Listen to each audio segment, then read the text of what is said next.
Hey there, I hope you all are doing fine. हम new series की शुरुआत करने जा रहे हैं जो है डिसेक्शन डिटेक्शन पे बेस्ड। इसमें हम मोस्टली वो सारे डिटेक्शन टूल्स कवर करते हैं जैसे कि polygraph, brain mapping, narco test, voice stress analyser और भी बहुत सी टेक्निक्स होती है जो कि ट्रूथ डिटेक्शन पर्पस के लिए यूज़ की जाती है फॉरेंसिक साइंस में। सबसे पहले हम पॉलीग्राफ के बारे में बात करेंगे। पॉलीग्राफ को लाई डिटेक्टर भी कहा जाता है। लाई डिटेक्टर मतलब कि झूठ को डिटेक्ट करने वाला, झूठ का पता लगाने वाला, ये एक ऐसा टूल है। सो बेसिकली ये एक बहुत ही कॉमनली यूज़ किया जाने वाला इंस्ट्रूमेंट है। इंडिया में तो बहुत से मेजर केसेस हैं जो कि इस टूल की वजह से सॉल्व हो पाए हैं। ये माना जाता है कि पर्सन जब झूठ बोलता है तो वो बहुत से ऐसे सिम्टम्स प्रोड्यूस करता है जो कि फिज़िकली विजिबल होते हैं, जैसे कि बहुत ज़्यादा स्वेटिंग होना, हैंड टू फिंगर ये सब का बहुत ज़्यादा मूवमेंट होना, ब्लड का बहुत जल्दी रश हो जाना फेस पे। तो ये सारी चीज़ों पे ही बेस्ड होता है हमारा पॉलीग्राफ का analysis. Now let us have a quick glans at history of polygraph. 500 BC मतलब कि बिफोर क्राइस्ट के पहले की भी बात है। चाइनीज़ माइथोलॉजिस्ट्स का ये मानना था कि सलाइवा का सिक्रीशन बंद हो जाता है जब कोई पर्सन झूठ बोल रहा होता है। मतलब वो जब टेंशन में आ जाता है, एंशियस स्टेट में आ जाता है, तब उसके मुंह में सलाइवा का सिक्रीशन नहीं होता। अब यहाँ से एक तरीका हमें मिला था पता लगाने का whether the person is guilty और नॉट। ड्राई राइस पाउडर उस पर्सन के मुंह में रखा दिया जाता था, उसे दे दिया जाता था। अब उससे जैसे क्वेश्चन किया जाता, अगर वो राइस, ड्राई राइस सूखा का सूखा है, मतलब सलाइवा का सिक्रीशन नहीं हुआ, and person must be guilty, he must be telling a lie. पर ये थिंकिंग तो उन माइथोलॉजिस्ट की थी, ये वर्क नहीं किया, फेल हो गया ये प्लान, क्योंकि ज़रूरी नहीं है कि पर्सन झूठ बोल रहा हो, गिल्टी हो, तभी उसके मुंह में सलाइवा का सिक्रीशन नहीं होता होगा। क्या पता वो एंजाइटी की स्टेट में किसी और वजह से चले जाता हो, जैसे कि उसे डर होगा कि क्या पता मैं पकड़ा जाऊं या फिर बिना गिल्टी होते हुए भी मेरे पे इल्ज़ाम आए। तो बहुत से रीजंस थे जिसकी वजह से ये वाली थ्योरी तो काम नहीं की। देन 1895 का ईयर बहुत बड़ा बेंचमार्क था ये ट्रुथ डिटेक्शन डिवाइस की खोज में। सीजर लोम्ब्रोसो बहुत ही फेमस क्रिमिनोलॉजिस्ट थे। जब हमने इटालियन स्कूल पढ़ा था तब भी हमने इनका नाम रिपीटेडली सुना था। इनकी थ्योरीज आई थी बहुत सारी इटालियन स्कूल में और भी कई सारे क्रिमिनोलॉजिस्ट के साथ। तो इन्होंने क्या किया था, एक डिवाइस इन्वेंट किया था क्यों, डिटेक्शन के लिए ही, ट्रुथ के। पहला अटेम्प्ट था जो कि डिटेक्शन टूल बनाने के लिए रखा गया था, कोशिश की गई थी। सबसे पहला अटेम्प्ट था, लोम्ब्रोसो के द्वारा किया गया था। बट अब छोटा सा यहाँ पे लिमिटेशन था इनके द्वारा बनाए गए डिवाइस का। वो ये था कि ये डिवाइस सिर्फ ब्लड प्रेशर का चेंज और पल्स रेट के फ्लक्चुएशंस को ही रिकॉर्ड कर पाता था सस्पेक्ट के। जिस सस्पेक्ट ने झूठ बोला वो थोड़ा सा शॉक स्टेट में चला गया या फिर स्टेटमेंट चेंज किया, कुछ भी किया, तो बस उसके ब्लड प्रेशर में क्या फ्लक्चुएशंस आया और पल्स रेट में क्या बदलाव आया। अब ये दो पैरामीटर के बेसिस पे तो आप किसी को गिल्टी प्रूव नहीं कर सकते। व्हाट इफ़ अगर हाइपरटेंशन का ही पेशेंट निकला, तो ऐसे तो बहुत सी लिमिटेशंस इनके डिवाइस में आ रही थी, जिसके वजह से ये मॉडल तो चलो एक पायोनियर की तरह एक्ट किया इस फील्ड में, बट उतना हेल्पफुल नहीं हो पाया। 1914 में विट्टोरियो बेन्यूज़ी, एक इटालियन जो कि साइंटिस्ट थे, उन्होंने भी एक डिवाइस इन्वेंट किया। अब इनके डिवाइस में क्या था कि वो इन्हेलेशन एक्सहेलेशन क्वेश्चन को मेजर करता था। तो एक एक करके ऐसे थोड़ी थोड़ी चीज़ें ऐड होती जा रही है, पहले बीपी, फिर पल्स रेट, अब रेस्पिरेटरी क्वेश्चन। यहाँ पे उस चीज़ को देखा जाता था। लियोनार्ड किलर जो थे वे पहले पर्सन थे जिन्होंने मार्केट में पॉलीग्राफ को इंट्रोड्यूस किया as a new and improved lie detector. कब किया? 1926 में। ठीक है, वो थोड़ा बेटर वाला वर्जन हुआ था। फिर एक नाम आता है जॉन रीड का, ठीक है, बट उसके पहले देख लेते हैं कि आखिर किसके बनाए हुए डिवाइस का इम्प्रूव्ड वर्जन था। तो वो था जॉन ए लार्सन। जॉन ए लार्सन भी एक बहुत बड़ा नाम है। जितने भी नाम है, आई hope you people would keep it in your mind, you could try that. फिर 1947 में जॉन रिड ने एक इम्प्रूव्ड इंस्ट्रूमेंट लेकर आया। ठीक, अब देखते हैं कि आखिर किन किन प्रिंसिपल्स पे पॉलीग्राफ बेस्ड था। सबसे पहला था साइकोसोमैटिक इंटरेक्शन। अब ये बड़ा भारी भरकम सा word psychosomatic, most of you must have heard about psychosomatic diseases. ये होता क्या है, चलते हैं ब्लैक स्क्रीन पे, राइट। साइको मतलब कि माइंड से रिलेटेड होगा, ब्रेन से रिलेटेड होगा, राइट। तो वो साइकोसोमैटिक इंटरेक्शन यानी मेंटल और बॉडी दोनों लेवल पे यहाँ इंटरेक्शन हो रहा है। माइंड में कुछ चेंज आ रहा है, बॉडी वो चीज़ें रिफ्लेक्ट कर रही है। कैसे, वो देख लेंगे। तो ये होता है psychosomatic interaction. A person after telling like gets emotional disturbances, as I already told you. Why, उसे डर होता है कहीं मैं पकड़ा ना जाऊँ, तो कुछ कुछ उसमें इमोशनल डिस्टर्बेंसेस होते हैं, वो डर जाता है अरे पकड़ा गया तो क्या होगा करके। अब वो सारे चेंजेस जो माइंड में आते हैं ना, वो कुछ फिजियोलॉजिकल बॉडीली चेंजेस के रूप में रिफ्लेक्ट होते हैं। वही फिजियोलॉजिकल चेंजेस को हमारा डिवाइस पॉलीग्राफ डिटेक्ट कर लेता है।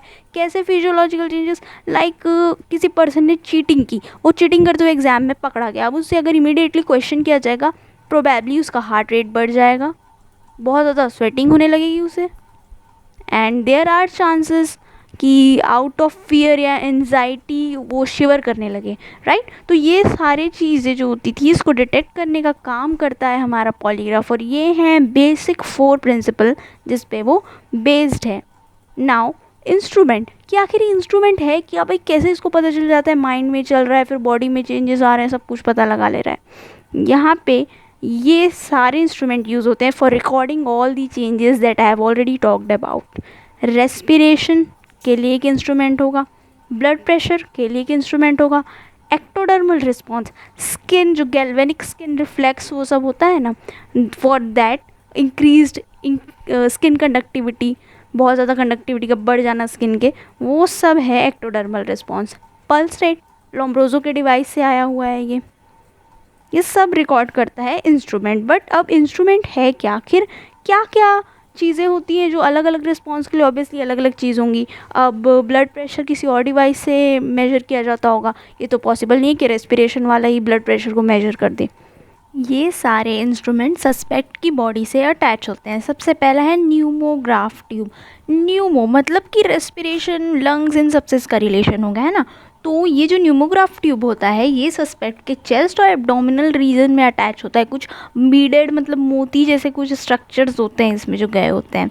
देन ब्लड प्रेशर कफ, आपने देखा होगा, गए होंगे कभी, स्फिग्मोमैनोमीटर जो होता है ब्लड प्रेशर के लिए यूज़ होता है मेजर करने के लिए, है ना। आर्म्स में कुछ कफ बांध दिए जाते हैं, वो है ब्लड प्रेशर कफ। फिर आते हैं इलेक्ट्रोड्स पे attach to the index finger. अब ये इंडेक्स फिंगर है, कुछ लोग को फिंगर्स के ही नाम नहीं होता होते, राइट। इंडेक्स कौन सा है, रिंग कौन सा है, we all know about is thumb. तो let us have a look कि कौन सा इंडेक्स फिंगर है। लुक, ये बड़ा गंदा सा एक डायग्राम है हाथ का, you can consider it a devils hand, you know. ये है अपनी index finger. And ring finger सबको पता होती है, ये वाली है रिंग फिंगर, ठीक है। ये गैल्वेनिक स्किन रिफ्लेक्स के लिए यूज़ होता है, मेजर करने के लिए। क्या चीज़, इलेक्ट्रोड, नॉट और फिंगर्स। फिंगर से एक तो हो जाएगा इंडेक्स से अटैच, और दूसरा वाला रहता है रिंग फिंगर से अटैच। फिर मतलब कि इलेक्ट्रिकल कंडक्टिविटी जो स्किन की होती है उसमें चेंज आता है, तो वो सबको मेजर करने के लिए इलेक्ट्रोड्स यूज़ होते हैं। चेयर भी होता है भाई, ऐसा कोई नॉर्मल सा चेयर नहीं होता प्लास्टिक का जिसमें ले जाकर बिठा दिया, स्पेशल टाइप का चेयर होता है। इसमें बॉडी के मूवमेंट और बॉडी का प्रेशर ये सब कुछ मेजर किया जाता है। तो you must keep this in mind कि ये सारी चीज़ें होती है क्या मेजर करने के लिए, ये सारी चीज़ें, respiration, blood pressure, ectodermal response and pulse rate, ये सब को मेजर करने के लिए ये डिवाइसेस का यूज़ किया जाता है। अब क्वेश्चनिंग टेक्निक, तो 10 से ज़्यादा क्वेश्चन पर सिटिंग्स में नहीं पूछे जाएंगे। हर एक सिटिंग में 10-10 क्वेश्चंस पूछे जाएंगे। टाइम इंटरवल कितना होगा, 15 से 20 मिनट का। अब देख लेते हैं टाइप्स क्या होते हैं, किस किस तरह के क्वेश्चंस पूछे जाते हैं।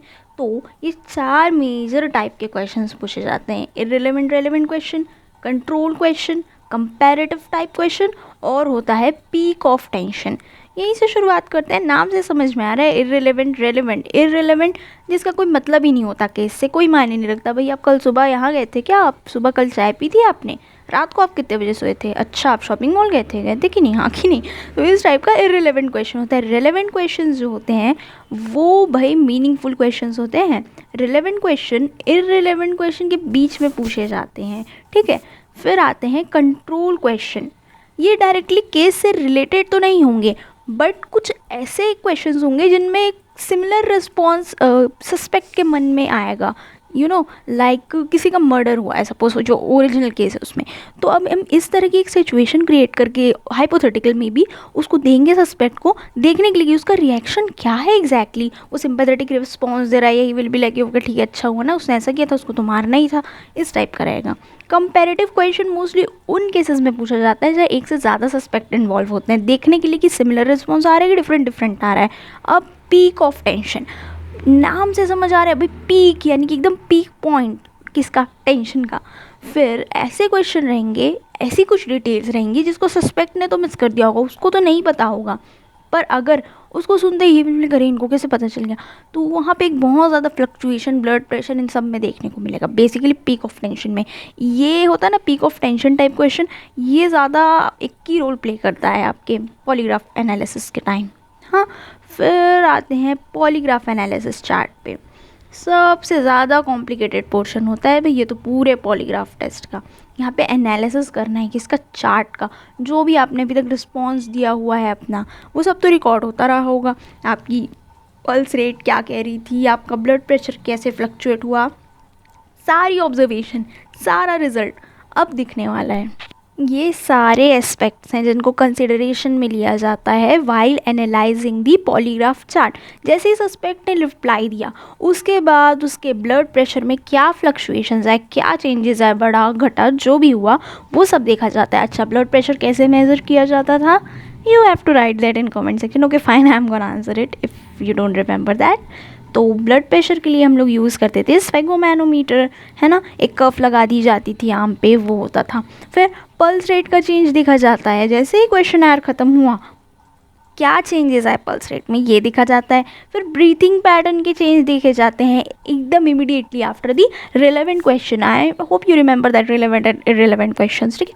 फिर ब्लड प्रेशर कर्व का एनालिसिस किया जाता है, कहाँ कहाँ पे ड्रॉप आए हैं, कहाँ पे वो एक ऊपर गया है ब्लड प्रेशर का जो था वेरिएशन हुआ, वो सब कुछ देखा जाता है। अब देखते हैं कि आखिर लीगल स्टेटस क्या है इसका। इतनी बात कर ली हमने पॉलीग्राफ की, लेकिन ये जानना भी तो ज़रूरी है कि वेदर इसे प्रायोरिटाइज़ किया जाता है कि नहीं जब बात आती है कोर्ट में एविडेंस को प्रेजेंट करने की। तो let me tell you, it is very simple, और मैंने स्टार्टिंग में ही बता दिया था, it is just use as in corroborative evidence, main evidence नहीं है।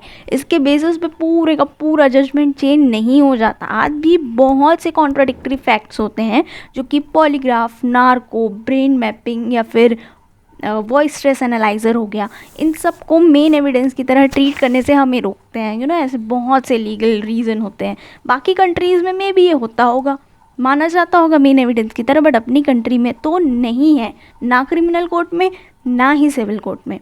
फिर क्या रीज़न है? अब हमारे संविधान में ऐसे बहुत से रीज़न छुपे हुए हैं जो हमें इसको मेन एविडेंस की तरह ट्रीट करने से रोकते हैं। पहला तो ये था, अच्छा लेट मी नो कि आप क्या चाहते हैं, ये ठीक है ये मेन एविडेंस की तरह ट्रीट नहीं किया जाता या फिर इसे किया जाना चाहिए। जैसे कि आर्टिकल 20 जो होता है उसमें साफ साफ लिखा है कि पर्सन खुद के ही खिलाफ विटनेस बनने के लिए कंपेल नहीं किया जा सकता, अपने ही खिलाफ वो गवाही दे, ये तो हो ही नहीं सकता, ये पॉसिबल ही नहीं है। No person accuse of any offence, किसी भी ऑफेंस का क्यों ना हो, whether criminal whether civil code, कहीं भी उसका ऑफेंस जा रहा हो, compelled to be witness against himself. फिर आर्टिकल 21 राइट टू प्राइवेसी, इसका भी उल्लंघन माना जाता है कहीं ना कहीं इसको, पॉलीग्राफ या नार्को ये सब टेस्ट को। No person should be deprived of his life, और उसकी पर्सनल लिबर्टी, उसकी आज़ादी।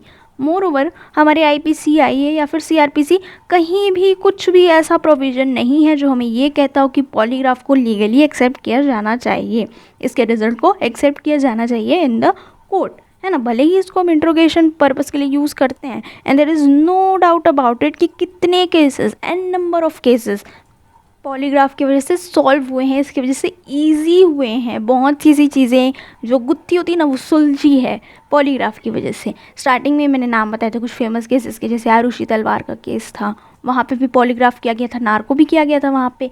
तो ऐसे करके बहुत से केसेस थे हमारे इंडिया में ही, वर्ल्ड वाइड तो जाना तो खैर तो बहुत दूर की बात है। तो पुलिस के लिए काफ़ी हेल्पफुल साबित हुआ था। Let me know in the comments कि आपको ये लेक्चर कैसा लगा। अगला नार्को पे आने वाला है, देन एक एक करके हम सारा कवर कर लेंगे जितने भी इस तरह के डिटेक्शन वाले टूल्स होते हैं। Thank you so much, keep studying and don't forget to subscribe the channel, right, bye.